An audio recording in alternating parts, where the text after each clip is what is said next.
Brilliance Audio presents Darkness to Light by Lamar Odom with Chris Palmer. Read by Chris Palmer. This is where I was born. This is where she died.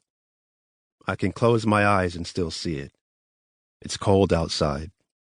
There are no leaves on the trees. The concrete is cracked and broken. Kathy has to take the bus. She doesn't know where Joe is. The bedroom is empty. I am alone. I am Lamar Joseph Odom, and I am alive.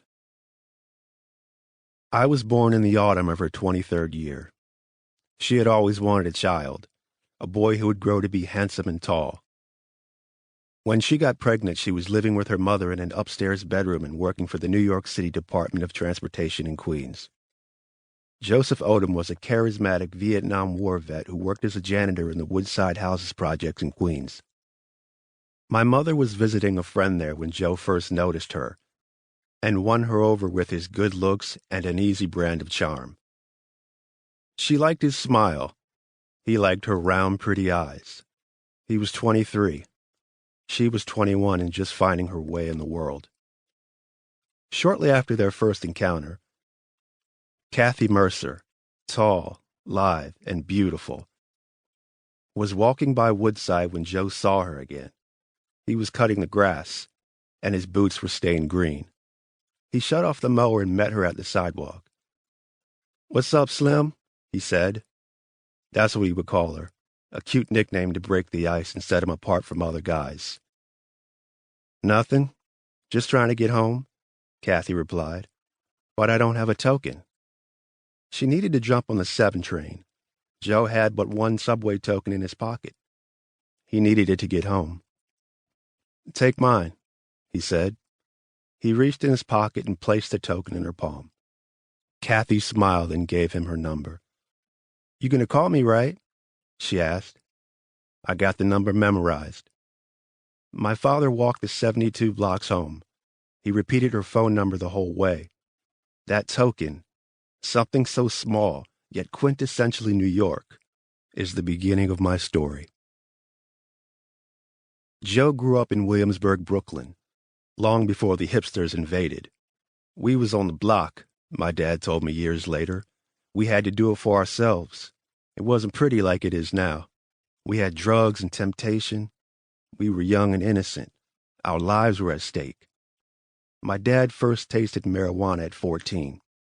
From there, he dove headfirst into hard drugs. He hustled on the block. He dealt to pimps, gangsters, and bangers. He'd get a fix from a neighborhood dealer with the promise of more to come if he could sell on the street.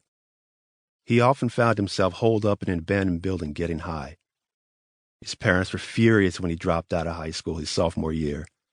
When Joe finally told his father, he ordered Joe into the family car, a 1968 Cadillac Eldorado. They drove for 2 hours, talking about repercussions and dreams and where Joe's life was headed. Back in the driveway, my grandfather put the car in park. They sat in silence for 10 minutes.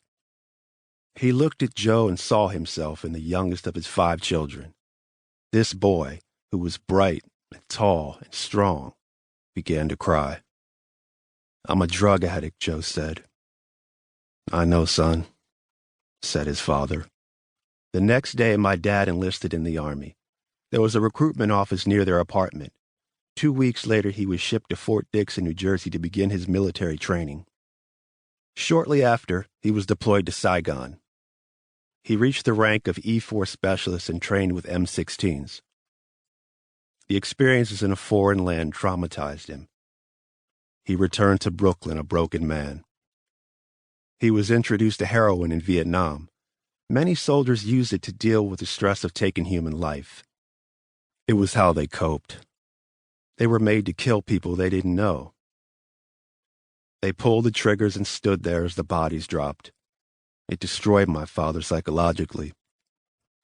Any empathy he had evaporated. Joe moved back into his parents' apartment.